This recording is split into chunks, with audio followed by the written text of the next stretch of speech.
Hello everyone. Sociology study platform में आप सभी लोगों का हार्दिक स्वागत है। और सभी लोग सेशन को लाइक कर देंगे, है ना। क्लास का टाइम आपका हो चुका है। और जो बच्चे क्लास में नए हैं वो इस चैनल को सब्सक्राइब करें, लाइक करें और अपने मित्रों के साथ ज़रूर शेयर करें ताकि आपके साथ साथ उनकी भी प्रिपरेशन अच्छी हो सके, है ना। इस प्लेटफॉर्म पर जैसा कि आपको थंबनेल में आपने देख ही चुके होंगे, पीजीटी आपकी और डीएसएसबी की जो वैकेंसी आई है पीजीटी की, और आपकी जीआईसी की जो आने वाली है, और नेट का, है ना, जो जून में आपका पेपर होगा। इन सभी की तैयारी ये इस लेक्चर में एक साथ होने जा रही है ना। ये आपके पी बाई क्यू है, प्रीवियस ईयर क्वेश्चन के पेपर आपके सामने लेकर के आए हैं। और ये क्रम बाई क्रम चलते रहते हैं ना, एक वीडियो, दो वीडियो, तीन वीडियो ऐसे ही आपको अपलोड हो जाएंगी। और इसकी एक प्लेलिस्ट बन चुकी है व्यवस्थित तरीके से, आप जा करके प्लेलिस्ट को चेक कर सकते हैं एक बार, है ना। उसका हम प्लेलिस्ट का डिस्क्रिप्शन में भी आपको लिंक प्रोवाइड करवा देंगे। और जो बच्चे इस चैनल पर नए हैं, अगर वह पेड क्लास लेना चाहते हैं तो डिस्क्रिप्शन में जो नंबर दिया हुआ है, ओके, उस नंबर पे जा करके आप लोग कांटेक्ट कर सकते हैं। और आपको पेड क्लास चाहिए तो आपको पेड क्लास के लिए पैसा पे करना होगा। और आपको 9 PM पर वो क्लास चलती है डेली, ओके। स्टार्ट होने वाली है, जो आपकी चल रही है, वो आप ज्वाइन कर सकते हैं, है ना। तो चलिए स्टार्ट करते हैं। और सभी बच्चे क्लास को ज्वाइन कर चुके हैं तो सभी को एक बार फिर से नमस्कार। और चलिए फर्स्ट प्रश्न आपका है। ये आपकी दूसरी क्लास है, पहली क्लास आपकी कल अपलोड हो चुकी थी, उसको जरूर देख लेना, है ना, क्योंकि क्रम बाई क्रम चलते रहते हैं। 17 है, कह रहा है प्रजाति केंद्रवाद यानी कि एथनोसेंट्रिज्म शब्द किसने समन्वित किया था। ए है W.B. समनर, बी आपका मैकाइवर, सी है मूर और डी आपका इमाल दुर्खीम। प्रश्न नंबर 17 17 आपके सामने प्रश्न लगा हुआ, फटाफट आंसर दें। और हम ज़्यादा समय आप लोगों का नहीं लेंगे, है ना।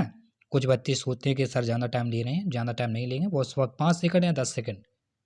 क्लियर है ना। क्योंकि तैयारी तो आप लोगों की है ही, बस थोड़ा और एफर्ट लगाने की ज़रूरत है और आपका एग्ज़ाम क्लियर हो जाएगा, इतना मैं पता है। राइट आंसर हो जाएगा आपका ए, W.B. समनर। इन्होंने एथनोसेंट्रिज्म शब्द W.B. समनर ने आपने दिया था। इसी के साथ आपका अगला पड़ाव पर चलते हैं। प्रश्न नंबर 18 कह रहा है किस जनजाति में लड़कियों द्वारा कौमार अवस्था में विवाह संस्कार के रूप में तली बांधने की प्रथा अपनाई गई थी। ए है गौड़ जनजाति, बी है भील जनजाति, ई और सी में आपका नायर जनजाति, और डी में रेगामा जनजाति, है ना। फटाफट आंसर दें। प्रश्न नंबर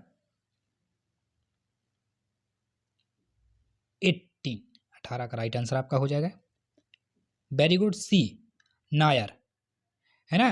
क्योंकि नायर जनजाति में लड़कियां द्वारा जो जो कौमार अवस्था में कुमारी थी, उस अवस्था में विवाह संस्कार के रूप में तली बांधने की प्रथा अपनाई गई थी। ये कुंवारी होती है ना, इसको अविवाहित होती हैं, उसको लिखा है। और अगला आपका 19 कह रहा है योग्यता एवं पुरस्कार पर आधारित सामाजिक स्तरीकरण के संकलनात्मक प्रकार पर कौन सिद्धांत जो है बल देता है। ए है मार्क्सवादी सिद्धांत, बी है सांस्कृतिक सिद्धांत, सी आपका प्रकार्यात्मक सिद्धांत, और डी है मध्य सीमा सिद्धांत। कौन सा सिद्धांत है जो योग्यता और पुरस्कार पर आधारित सामाजिक स्तरीकरण के समकालीन प्रकार पर कौन या सिद्धांत पर जो है बल देता है ना। प्रश्न नंबर आपका 19, फटाफट आंसर दें।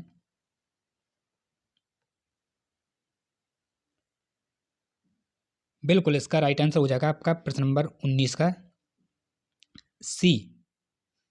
और हमारे यहाँ थोड़ी लाइट चली गई थी, है ना, डिस्टर्बेंस हो गया होता तो सॉरी चाहते हैं। और राइट आंसर आपका बता दिए सबको, सी राइट आंसर हो जाएगा प्रकारात्मक सिद्धांत। क्योंकि योग्यता अनुसार पुरस्कारों का निर्धारण जो प्रकारवाद में किया जाता है ना।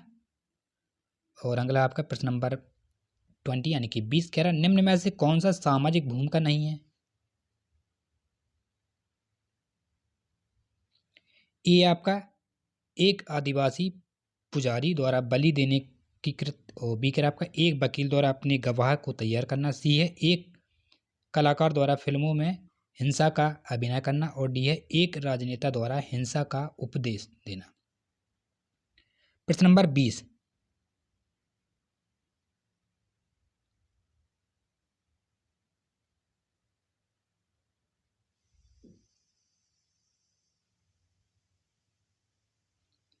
बिल्कुल राइट आंसर आपका हो जाएगा इसका डी।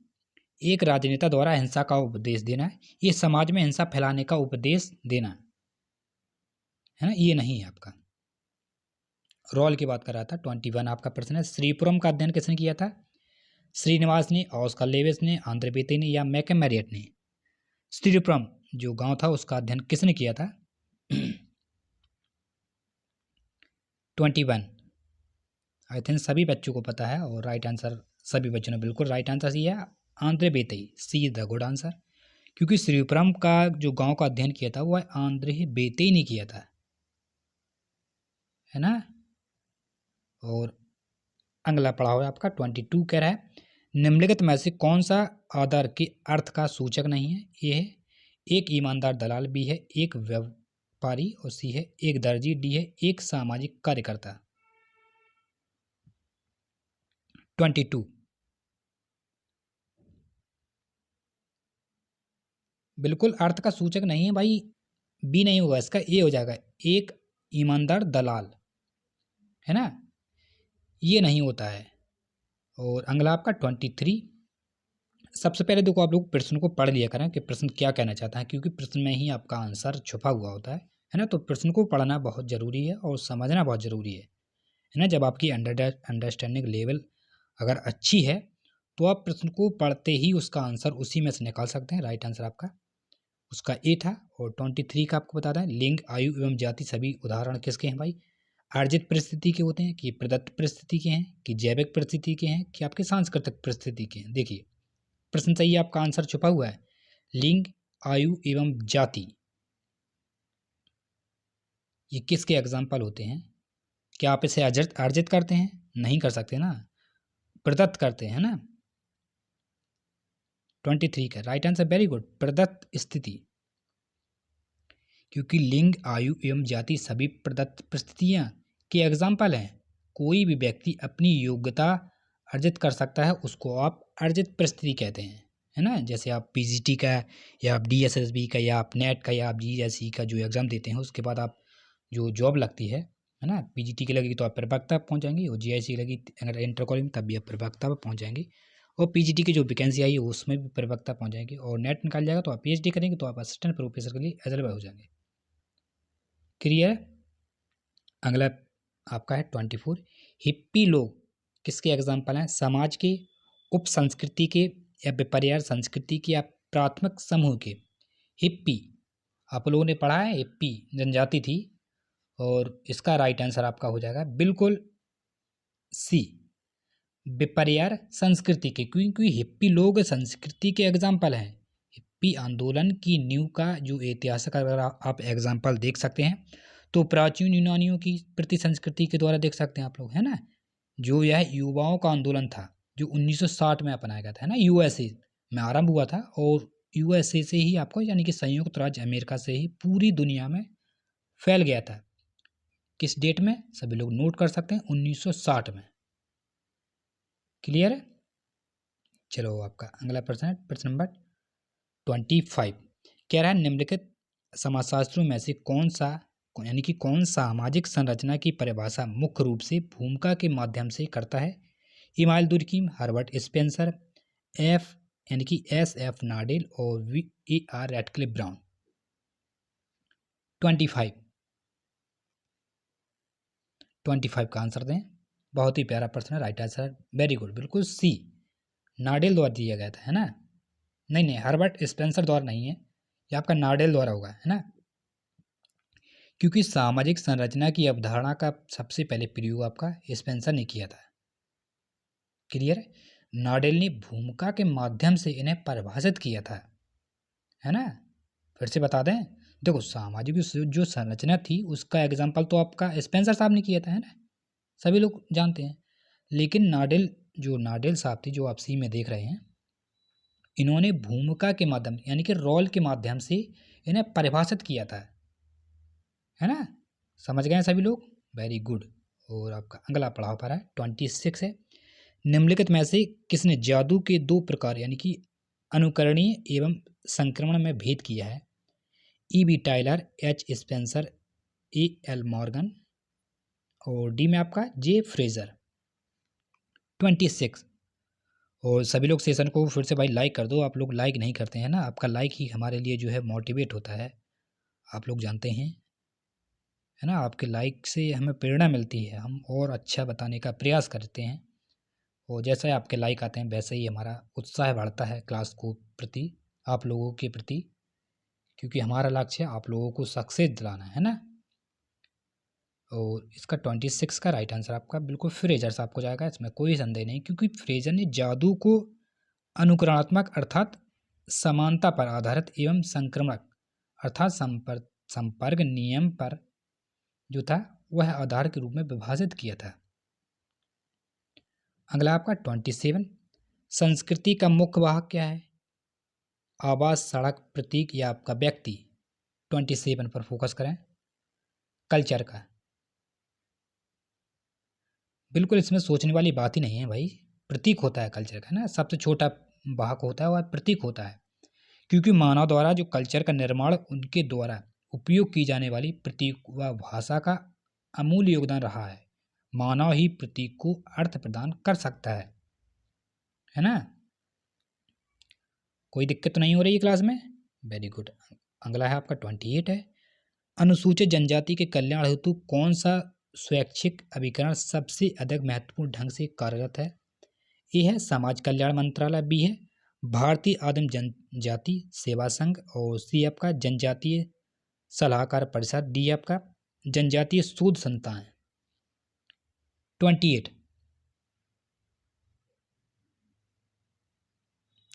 बिल्कुल B is the right answer है आपका, है ना, क्योंकि अनुसूचित जनजाति के कल्याण के लिए भारतीय आदिम जाति सेवक संघ सबसे अधिक महत्वपूर्ण ढंग से कार्यरत है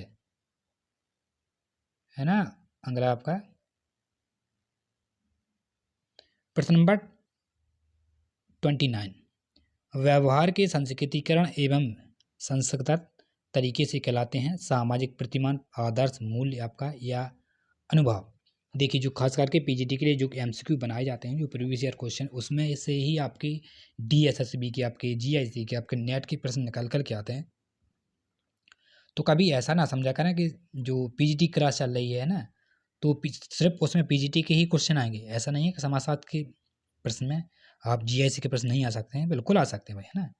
ऐसा तो नहीं होता, कभी कभी आपने देखा है कि पीजीटी में अगर जो पुस्तक पूछ ली केमाल दुर्खीम की प्रोटेस्ट एथिक्स एंड, जो पुस्तक किसकी, हेमाल दुर्खीम की, आपकी पीजीटी में प्रश्न आया था, और यही आपका जीआईसी में नहीं आया होगा, यही आपका नेट में आया होगा, यही आपका डीएसएस में आएगा, है ना। तो कभी ये ना सोचा करें कि ये तो पीजीटी में, पीजीटी के प्रश्न ये नेट में नहीं आ सकते, ये जीआईसी में नहीं आ सकते, या फिर आपका डीएसएसबी में नहीं आ सकते, ऐसा नहीं होता है ना। ये आप धारणा अपने दिमाग से निकाल दीजिएगा, है ना।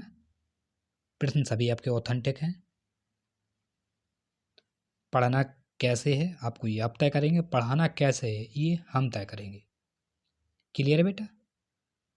राइट आंसर आपका 29 का बिल्कुल सामाजिक प्रतिमान, क्योंकि सामाजिक प्रतिमान समाज के व्यवहार करने के वे निश्चित एवं प्रभावित तरीके हैं जो समाज और साथ ही जो हमारे जीवन के हर क्षेत्र में विद्यमान रहते हैं। और हम अगले पड़ाव पर बढ़ते हैं, और अभी आते हैं थोड़ा 1 मिनट, ये रहा आपका ये आ गया 30 क्वेश्चन। कह रहा है समाजमिति पद्धति का उल्लेख अपनी पुस्तक हाउ सेल सर्विस में किसने किया था? ए है पॉन्गिंग यंग, बी है आपका मोरल, सी है बोगार्ड्स, और डी आपका मोरेनो, है ना। 30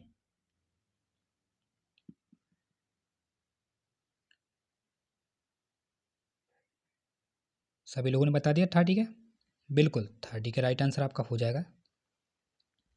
मोरेनो साहब ने किया था, है ना, क्योंकि मोरेनो ने हाउ सेल सर्विस में समाजमिति पद्धति पर प्रकाश डाला था, है ना। अगला आपका 31, संस्कृति सापेक्षवाद की अवधारणा संबंधित है। ए है गिन्सबर्ग, बी है मार्टन, सी है हार्वर्ड हर्स्कोविट्स, और डी आपका सभी। संस्कृति सापेक्षवाद की अवधारणा किससे संबंधित है? प्रश्न नंबर 31।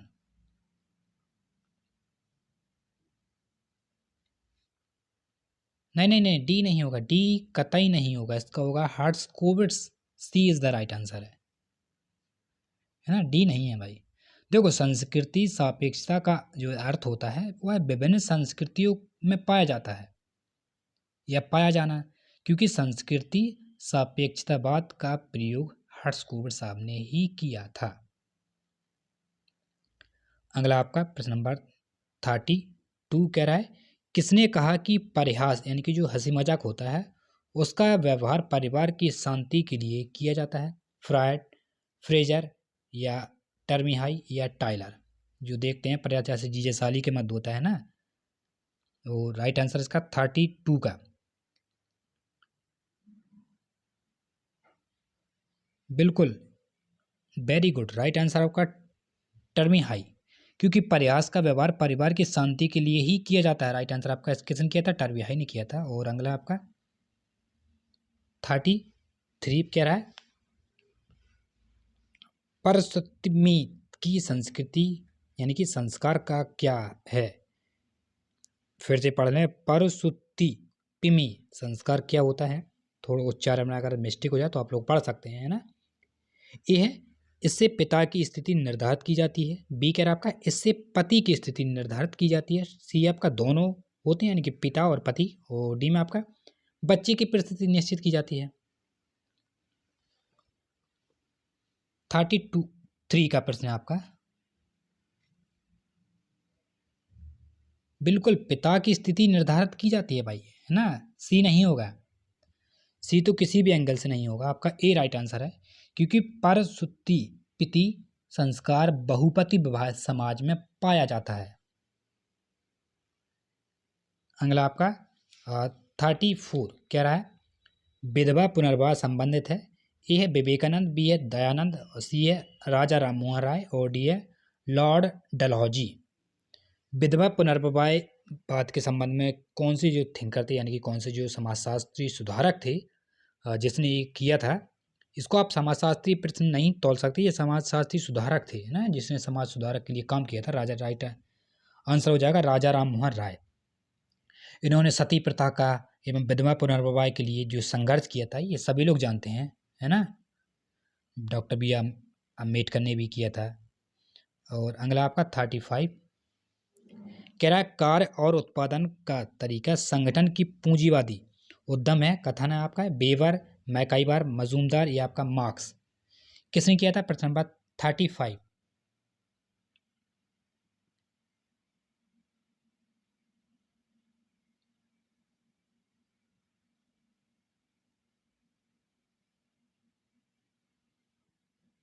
बिल्कुल, बेवर साहब ने किया था, है ना, उत्पादन और कार्य के लिए, क्योंकि एक व्यक्ति से अपनी आजीविका से संबंध कार्यकर्ता का अनुभव करने के लिए आशा की जाती है। ये आपका बेवर साहब ने इसको बताया था। और आई थिंक ये कथन कारण वाला प्रश्न थोड़ा छोटा कर देते हैं, सभी लोगों को दिख जाए। 36 कह रहा है, कथन में देखिए आप पढ़ सकते हैं, प्रतिमान एवं मूल्य समाज के निर्माण के मूल आधार हैं। और कारण कह रहा है आपका, केवल धार्मिक संस्थाएं प्रतिमान एवं मूल्य सिखाती हैं। कूट लेखन यहाँ दिया हुआ है। ए में कह रहा है आपका ए और आर दोनों सही हैं, आर ए की सही व्याख्या है।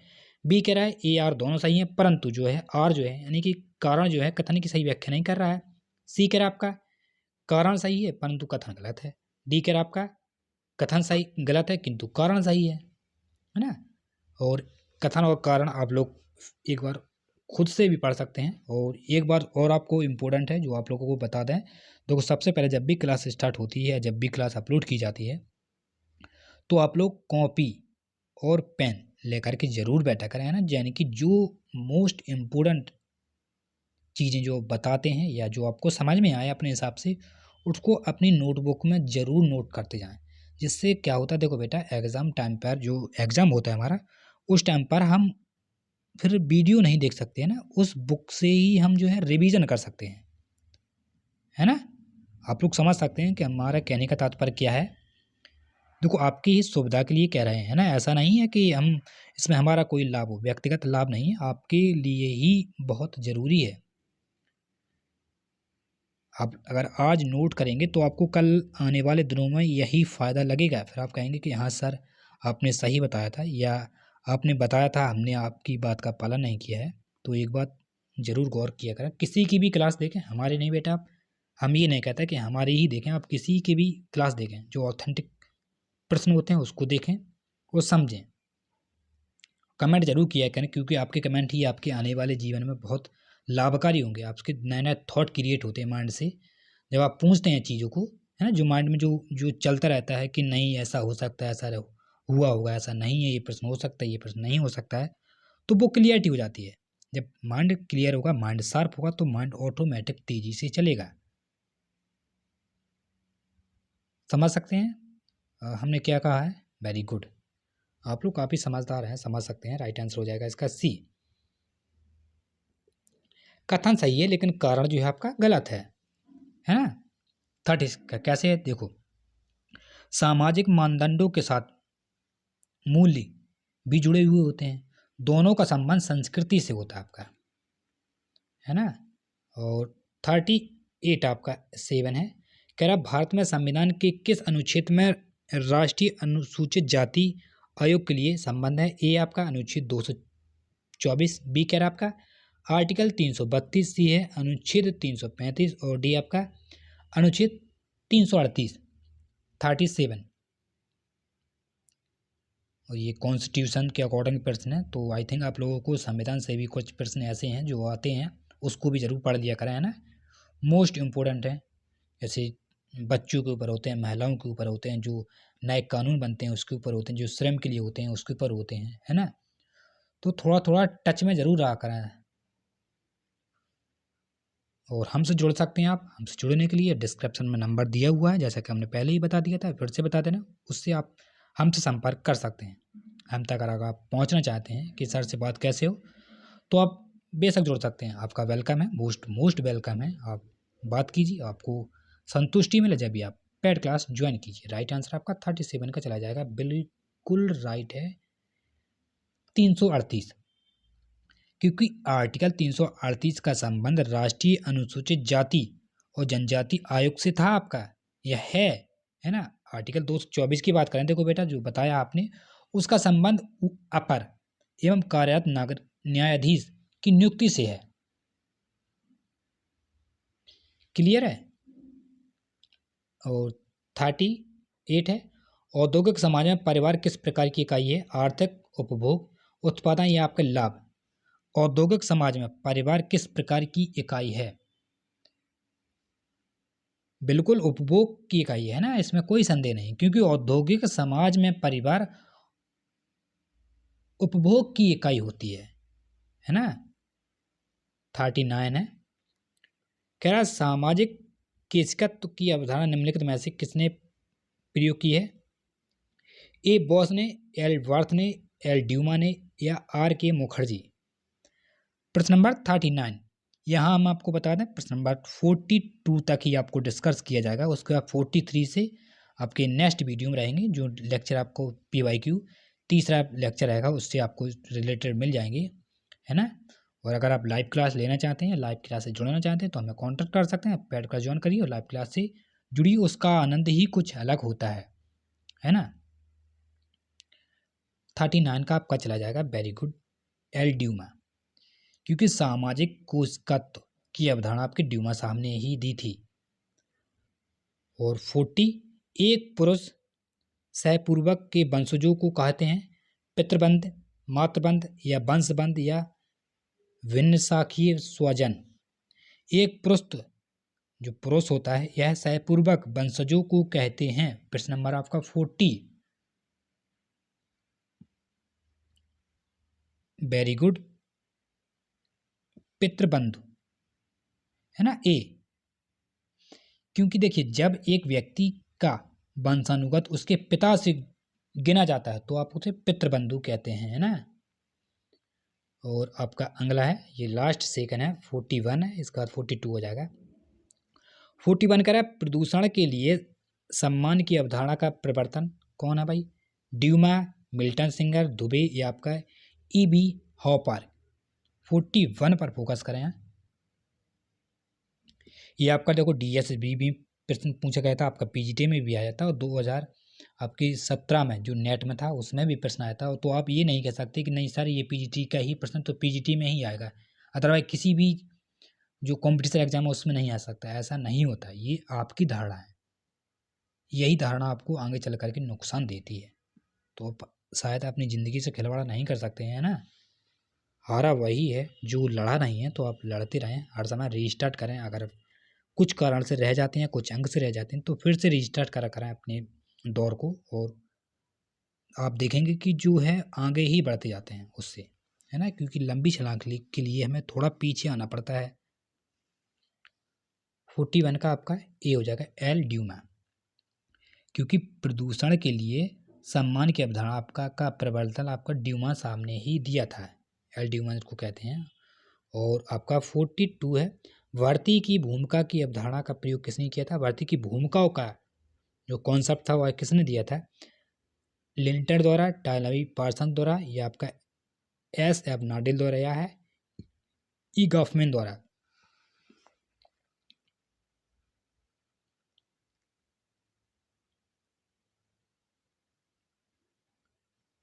बिल्कुल, ये आपका लास्ट प्रश्न है। लास्ट प्रश्न आई थिंक सभी बच्चों ने राइट आंसर दिया है, डी, ई गॉफमैन द्वारा। क्योंकि भर्ती की भूमिकाओं की अवधारणा का प्रयोग आपका ई गॉफमैन ने दिया था। ओके बेटा, और ये क्लास आपकी जो है आज यहीं समाप्त होती है ना। और नेक्स्ट वीडियो में हम आपसे फिर मिलेंगे, और कोशिश करें कि अपनी पढ़ाई को बरकरार रखें, है ना। चलिए मिलते हैं नेक्स्ट लेक्चर में, जब तक के लिए थैंक यू, बाय बाय।